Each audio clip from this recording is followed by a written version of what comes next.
política sobre drogas no Brasil não funciona. Mesmo com todo o policiamento e as leis que criminaliza tanto o traficante como o usuário, o consumo de drogas não para de crescer.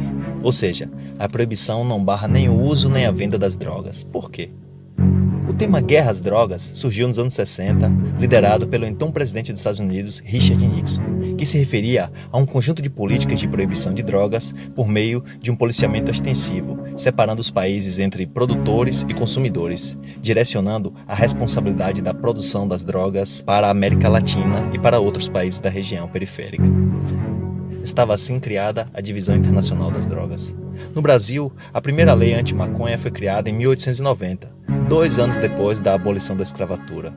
Essa mesma lei, que proibia a cannabis, proibia também a capoeira, o culto de religiões de matriz africanas, e era essa uma lei racial, porque tudo que era ligado aos escravos não era muito bem visto. E a cannabis chegou ao Brasil por meio de africanos e era chamada de fumo de Angola. E há quem diga que a guerra contra as drogas não tem nada de racista.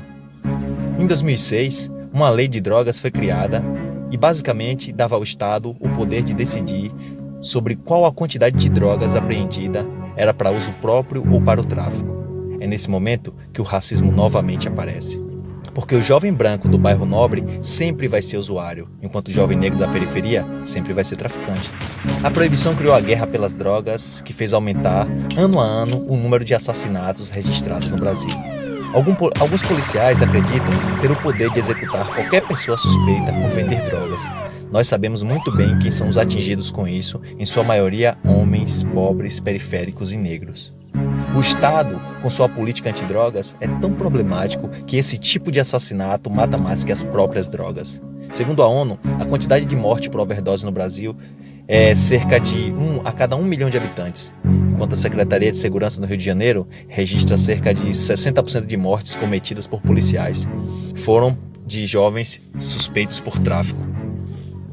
Só quando as drogas são totalmente proibidas é que na prática são liberadas. Hoje, qualquer pessoa pode comprar através do monopólio de vendas que está nas mãos dos traficantes. E se você acredita que esse problema não te atinge, saiba que essa cervejinha que você adora tomar no domingo já foi proibida. Sim, já foi proibida. Nos anos 20, nos Estados Unidos, uma lei seca proibia a venda e o transporte de bebidas alcoólicas. É aí que os traficantes, como Al Capone, entram no cenário e passam a controlar o comércio ilegal, aniquilando os concorrentes e criando uma série de conflitos em torno da venda de álcool e da proibição do álcool. A violência foi tão grande que a lei foi abolida. Os índices de assassinato nos Estados Unidos aumentaram quando o álcool foi proibido e diminuíram quando foi legalizado. Ou seja, as mortes pelo tráfico de álcool acabaram pela legalização.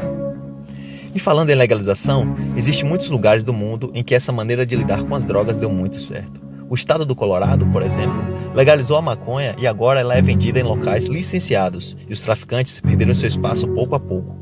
A Suíça legalizou a heroína e houve um total de 0 mortes relacionadas à droga em 15 anos desde sua legalização. Em Portugal, desde o ano 2000, em que houve o processo de descriminalização, a posse de até 10 doses de drogas, o consumo também diminuiu. A gente deve se preocupar com a questão das drogas. Legalizar é justamente trazer esse assunto para a lei e para o controle. Proibir só afasta mais o usuário do sistema de saúde e esse é o ponto que se deve pensar. Não é um problema da polícia, é um problema da saúde pública, assim como o cigarro e o álcool. Existe uma abordagem repressiva e sensacionalista sobre essa questão das drogas, fortalecendo a visão de que este é um problema de segurança pública, o que garante uma polícia de exclusão, combate, genocídio e encarceramento em massa da população negra e pobre por todo o país. Isso faz com que o Estado fuja da responsabilidade de tratar isso como uma questão de saúde pública. As guerras às drogas não diminuem o consumo, ela só aumenta e está mascarando o real sentido dessa guerra que é destinada aos pobres e negros. É muito mais uma questão moral e cheia de tabus do que propriamente uma tentativa de melhorar um problema que se arrasta por décadas. A política antidrogas no Brasil falhou e agora cabe à sociedade e ao Estado encontrar uma saída.